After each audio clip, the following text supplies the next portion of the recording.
नमस्कार, one TV के हिंदी समाचार में आप सबों का स्वागत है। मैं शहबाज। आगे बढ़ने से पहले देखेंगे हेडलाइन। विकाराबाद जिले कलेक्टर पर हमले में साजिश का आरोप, डी श्रीधर बाबू ने सख्त कार्रवाई का वादा किया। बीआरएस के केटी रामाराव ने राहुल गांधी पर महाराष्ट्र में अधूरे वादों से गुमराह करने का लगाया आरोप। उद्धव ठाकरे के हेलीकॉप्टर की 2 बार तलाशी पर शिवसेना यूबीटी की कड़ी प्रतिक्रिया, चुनाव आयोग पर उठाया सवाल। कांग्रेस ने प्रयागराज में छात्रों पर लाठीचार्ज की निंदा की, बीजेपी पर युवाओं की आवाज दबाने का लगाया आरोप। राहुल गांधी ने गोंदिया में किसानों के मुद्दे पर मोदी सरकार पर कसा तंज, कृषि कानूनों को लेकर उठाए सवाल। अब खबरें विस्तार से। विकाराबाद जिले कलेक्टर पर हमले को लेकर मंत्री श्रीधर बाबू ने साजिश का आरोप लगाते हुए कहा है कि घटना के पीछे जो लोग जिम्मेदार हैं उन्हें कठोर सजा दी जाएगी। विधानसभा परिसर में आयोजित एक प्रेस कॉन्फ्रेंस में मंत्री ने बताया कि कलेक्टर ने किसानों से संवाद स्थापित करने और स्थानीय मुद्दों का समाधान करने की पहल की थी, लेकिन कुछ असामाजिक तत्वों ने पूर्व नियोजित साजिश के तहत निर्दोष किसानों को उकसाकर हमला करवा दिया। मंत्री ने विशेष रूप से बीआरएस पार्टी के नेताओं को आड़े हाथों लेते हुए आरोप लगाया कि पार्टी के नेता जन कल्याण के उद्देश्यों के खिलाफ काम कर रहे हैं और सरकार की विकासात्मक पहलों में अड़चन डाल रहे हैं। उन्होंने कहा कि हम इस साजिश और भयोदन के क्रियों की कार्रवाई की जांच कर रहे हैं और जो भी इसमें शामिल होंगे उन्हें सजा दी जाएगी। దానికి తోడు విచారణ కూడా పూర్తి స్థాయిలో జరపాలని నిర్ణయం చేసి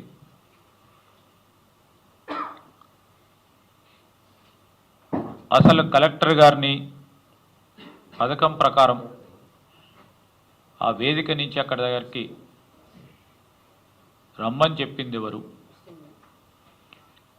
వచ్చిన తర్వాత దాడి చేసే ప్రయత్నం చేసింది ఎవరు, ఎవరి దమనకాండకు పాల్పడే కార్యక్రమాన్ని ఆలోచన చేసింది ఎవరు, దీని వెనుక ఉన్న కుట్రదారులు, దానిపైన ఖచ్చితంగా విచారణ జరపడం జరుగుతుంది.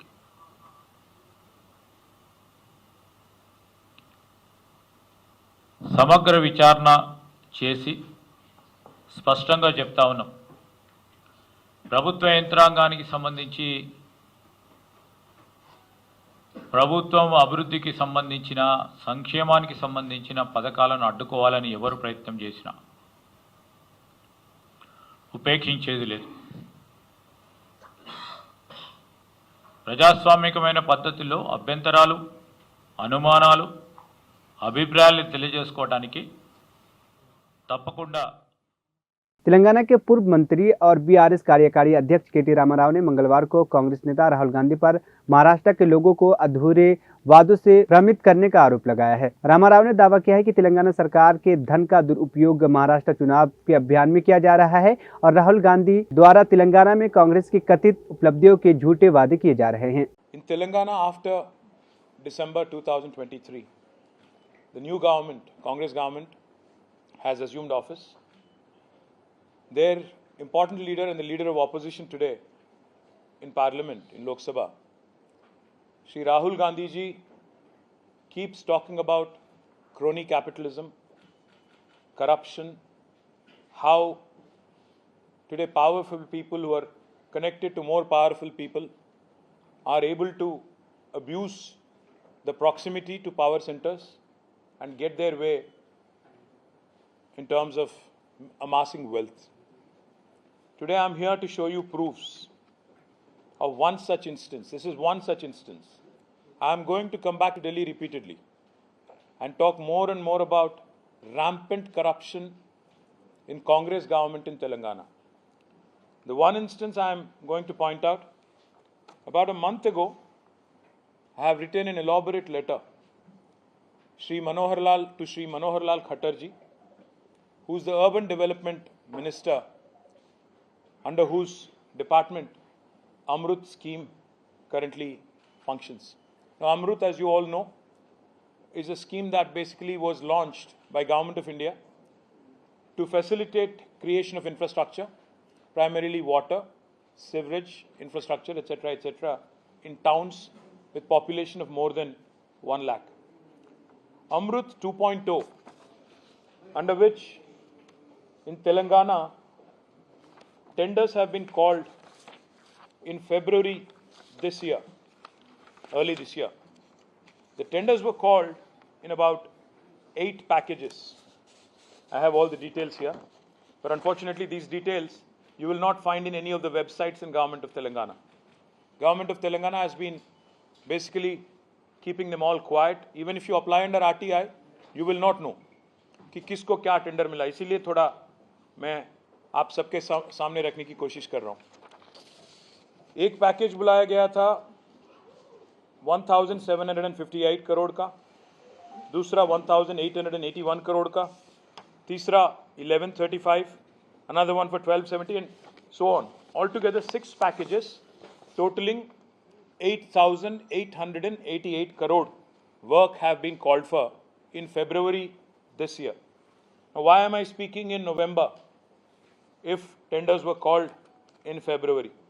In fact, in Hyderabad, in the state of Telangana, we've been making this point very strongly.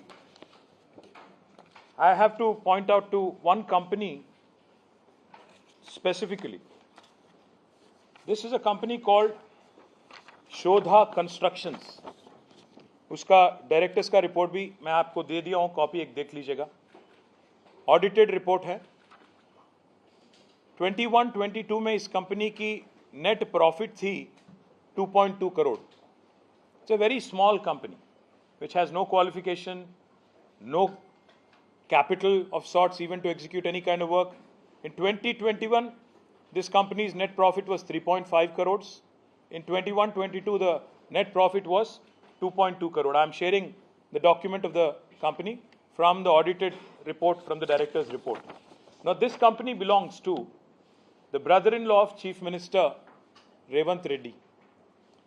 Now, this brother-in-law's name is Srujan Reddy, and this company, Shodha Constructions, is an unknown entity as far as Telangana is concerned, as far as Andhra is concerned. With a net profit, let me remind you again, of only 2.2 crore. Now, magically, as soon as Revant Reddy becomes Chief Minister, this company magically starts getting a lot of attention, and the crony capitalism that Rahul ji keeps talking about. This is a classic example of that. I have written an elaborate letter to Sri Manohar Lal Khattar ji, which I have shared with all of you. In this, I would like to point out, this company, an unknown entity, which no qualifications, most importantly, with no qualifications whatsoever, to actually be able to execute large quantum of work to the extent of 1,137 crore, has been awarded a package which is humongous for the company of this size, and most importantly, this has only come to the fore. ये बाहर निकला ये बात, government ने नहीं बताया, किसी media ने इसके बारे में नहीं बताया, बाहर किसी ने नहीं बताया. अल्टीमेटली ये बात बाहर आई 13 मार्च 2024, जबकि इंडियन ह्यूम पाइप कंपनी ने एक चिट्ठी लिखी नेशनल स्टॉक एक्सचेंज को और बॉम्बे स्टॉक एक्सचेंज को, क्योंकि IHB is a listed company, it's a large company.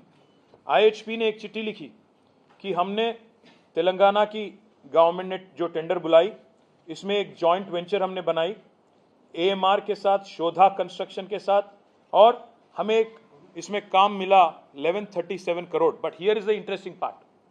JV बनाना गलत नहीं है, काम लेना गलत बात नहीं है. Here is the interesting part. Now in this very later IHB says the value of the work awarded is rupees 1137 crore excluding GST, and the share of the works executed by IHB is 20. Telangana के राजनाथ सिलसिला जिले में ठंड की तीव्रता में लगातार बढ़ोतरी हो रही है. मौसम विभाग के अनुसार जिले में न्यूनतम और अधिकतम तापमान 14.9 डिग्री सेल्सियस दर्ज किया जा रहा है. साथ ही कई क्षेत्रों में धुंध छाई हुई है, जिससे सुबह 8 बजे तक सड़कों पर दृश्यता कम हो रही है. इसके कारण वाहन चालकों और पैदल चलने वालों को कठिनाइयों का सामना करना पड़ रहा है. पिछले एक सप्ताह में ठंड के कारण लोग सुबह और शाम के समय बाहर निकलने से बच रहे हैं. महाराष्ट्र के पूर्व मुख्यमंत्री और शिवसेना यूबीटी अध्यक्ष उद्धव ठाकरे के हेलीकॉप्टर की चुनावी आयोग की अधिकारियों के द्वारा 2 बार तलाशी लिए जाने पर शिवसेना यूबीटी नेताओं ने तीव्र प्रतिक्रिया व्यक्त। पार्टी की वरिष्ठ नेता प्रियंका चतुर्वेदी ने इसे उद्धव ठाकरे का दुरुपयोग बताते हुए चुनाव आयोग की कार्रवाई को बेईमानी करार दिया। चतुर्वेदी ने कहा कि ये कृत्य घोर उल्लंघन है और चुनाव आयोग को इसके लिए जवाबदेह ठहराया जाना चाहिए। उन्होंने सवाल उठाए कि यदि उद्धव ठाकरे के हेलीकॉप्टर की तलाशी ली जा सकती है तो प्रधानमंत्री नरेंद्र मोदी, महाराष्ट्र के मुख्यमंत्री एकनाथ शिंदे और उप मुख्यमंत्री देवेंद्र फडणवीस की हेलीकॉप्टरों की तलाशी क्यों नहीं की जानी चाहिए। जो जनता का प्रतिसाद मिल रहा है वो स्पष्ट करता है कि महाविकास आघाड़ी जीत की ओर है और उद्धव बाला साहेब ठाकरे जी फिर से मुख्यमंत्री स्थापित होंगे, क्योंकि ये जनता का उनके लिए प्रेम है, जनता का उनके लिए विश्वास है। उनके कार्यकाल में उन्होंने काम देखा है, उनके साथ होता हुआ गद्दारी देखा है, जो ना महाराष्ट्र की संस्कृति का हिस्सा है ना हमारे धर्म का एक हिस्सा है। तो इन गद्दारों को सबक सिखाने के लिए आप देख रहे हैं कितना एक उत्साहित माहौल है। जनता हमारी आवाज़ सुनकर और 20 तारीख को मशाल को वोट कर और महाविकास आघाड़ी को विजयी बनाएगी। जिस तरीके से उद्धव ठाकरे के हेलीकॉप्टर रहे या गाड़ियां रहे वो चेकिंग किया जा रहे हैं आपके, वो डरपोक लोग हैं और जब ये डरते हैं ED, EC, income tax, CBI को आगे करते हैं। इन डरपोक लोगों से ना हम डरे हैं, हम डटकर लड़े हैं और यही उद्धव साहब कर रहे हैं। मैं उनको खुली चुनौती देती हूँ कि अगर होगी हिम्मत तो चेकिंग अपनी भी कराएंगे। आज उनके फ्लाइट हेलीकॉप्टर का टेक ऑफ करने से भी रोका गया है, यानी आप समझ सकते हैं वो देख रहे हैं, कहते हैं ना writing is on the wall कि इनकी 4 दिन की चांदनी अब अंधेरी रात होने वाली, अमावस की रात बनने वाली है। इसलिए डरे हुए, घबराए हुए ईडी को, इलेक्शन कमीशन को आगे करें। मैं इलेक्शन कमीशन को खुली चुनौती देती हूँ कि अगर उनमें दम है तो आज वो प्रधानमंत्री से लेकर गृह मंत्री के भी हेलीकॉप्टर की चेकिंग करेंगे। उत्तर प्रदेश के प्रयागराज में लोकसेवा आयोग के खिलाफ प्रदर्शन कर रहे छात्रों पर लाठीचार्ज की कांग्रेस ने कड़ी निंदा की है। कांग्रेस संचार विभाग के प्रभारी जयराम रमेश ने इस कार्रवाई को बेहद अफसोसजनक बताते हुए कहा है कि छात्रों की आवाज को ध्यान से सुनना जाना चाहिए और उनकी जायज मांगों को नजरअंदाज करना प्रशासन की विफलता है। जयराम रमेश ने आरोप लगाया कि ये पहली बार नहीं है जब बीजेपी ने युवाओं की आवाज को दबाने की कोशिश की है। उन्होंने कहा है कि इससे पहले भी नौकरी की मांग, भर्ती घोटाला और पेपर लीक के खिलाफ प्रदर्शन कर रहे छात्रों पर बल प्रयोग किया गया था। लोकसभा में विपक्ष के नेता और कांग्रेस सांसद राहुल गांधी ने महाराष्ट्र के गोंदिया में एक चुनावी रैली को संबोधित करते हुए सोयाबीन और कपास की किसानों की मुश्किलों को उठाया है। उन्होंने कहा, सोयाबीन और कपास की खेती करते करते किसानों के हाथ पांव फूल जाते हैं, लेकिन उन्हें सही कीमत नहीं मिलती। राहुल गांधी ने इस स्थिति के लिए केंद्र की मोदी सरकार को जिम्मेदार ठहराया और तीनों कृषि कानूनों का जिक्र करते हुए कहा है कि ये कानून किसानों की समस्याओं को और बढ़ाने वाला है। भारी भीड़ को संबोधित करते हुए राहुल गांधी ने कहा कि नरेंद्र मोदी ने 3 काले कानून लाए जिसके खिलाफ देश भर के किसान सड़कों पर उतर आए। फिर भी नरेंद्र मोदी कहते हैं कि यह बिल किसानों के फायदे के लिए लाए गए थे। अगर ये बिल किसानों के हित में थे तो देश के किसान सड़कों पर क्यों उतरे। महाराष्ट्र में सोयाबीन, कपास, मैं आपसे पूछना चाहता हूं, आपको सही दाम मिलता है? आप मेहनत करते हो, आपके हाथ फट जाते हैं, 24 घंटा अपना खून पसीना आप देते हो और आपकी मेहनत का फल आपको नहीं मिलता।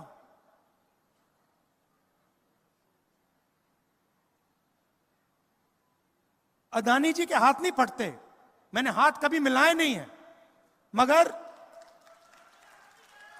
मैं जानता हूं बिल्कुल मुलायम हाथ होंगे उनके।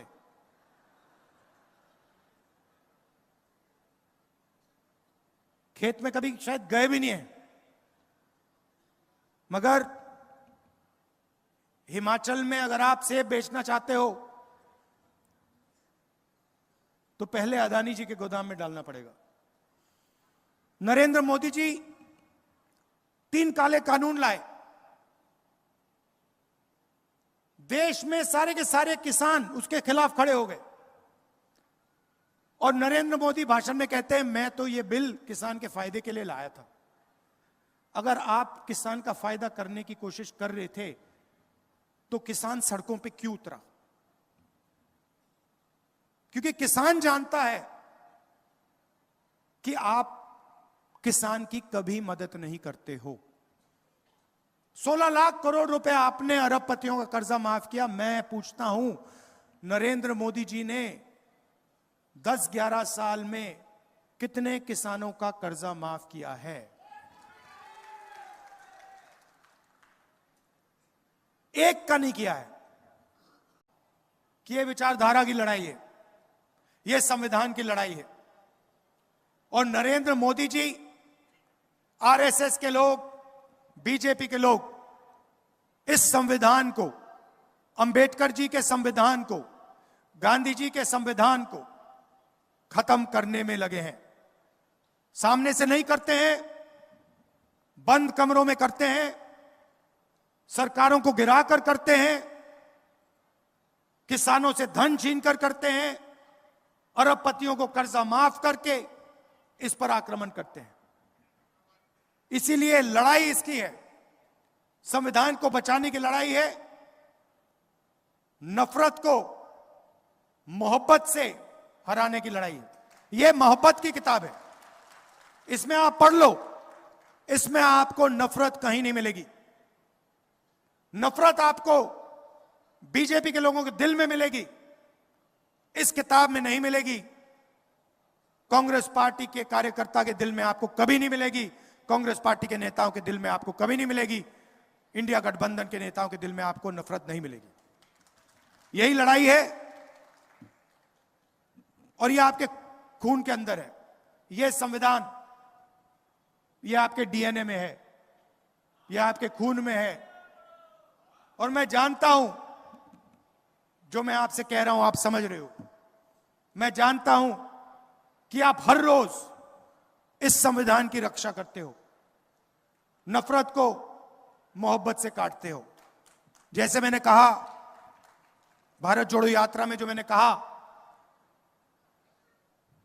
नफरत के बाजार में आप सब मोहब्बत की दुकान खोलते हो। आप दूर दूर से मेरी बात सुनने आए, इसके लिए मैं आपको दिल से धन्यवाद करता हूं। और अंत में फिर से कहता हूं कि हमें 10-15 लोगों का हिंदुस्तान नहीं चाहिए, हमें अरबपतियों का हिंदुस्तान नहीं चाहिए, हमें किसानों का, मजदूरों का, युवाओं का हिंदुस्तान। अमेरिका के नवनिर्वाचित राष्ट्रपति डोनाल्ड ट्रंप की पत्नी और प्रथम महिला मेलानिया ट्रंप ने कहा है कि ट्रंप प्रशासन स्वतंत्रता की रक्षा के लिए पूरी तरह से काम करेंगे। एक्स पर एक पोस्ट में मेलानिया ट्रंप ने कहा है कि 2024 के राष्ट्रपति चुनाव में डोनाल्ड ट्रंप की जीत के बाद अमेरिकी लोगों ने उन्हें आज़ादी की रक्षा की महत्वपूर्ण जिम्मेदारी सौंपी है। उन्होंने कहा कि ट्रंप प्रशासन इन स्वतंत्रताओं की रक्षा करेंगे जो हमारे गणतंत्र की केंद्र में है। साथ ही मेलानिया ट्रंप ने यह भी कसम खाई कि अधिकांश अमेरिकियों ने उन्हें यह महत्वपूर्ण जिम्मेदारी सौंपी है और वह इसे पूरी निष्ठा से पूरा करेंगी। आखिर में हेडलाइंस फिर। विकाराबाद जिले कलेक्टर पर हमले में साजिश का आरोप, डी श्रीधर बाबू ने सख्त कार्रवाई का वादा किया। बीआरएस के केटी रामाराव ने राहुल गांधी पर महाराष्ट्र में अधूरे वादों से गुमराह करने का लगाया आरोप।